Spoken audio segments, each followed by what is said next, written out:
Today's tip is brought to us by Akanksha from Bangalore. If we use a tilt mark before and after the text, it will convert your text with a cut line.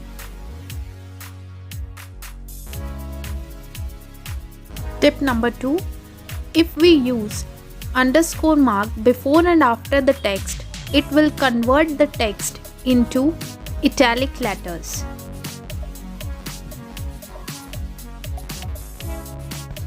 Tip number 3. If we use back and stick before and after the text, it will convert your text like this.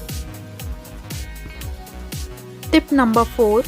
If we use asterisk mark before and after the text, it will convert your normal text into bold text. If you also want to share your tips and tricks with us, then DM us on our Insta and Facebook page only on SwapNil Unleash the Untold. Thank you for watching.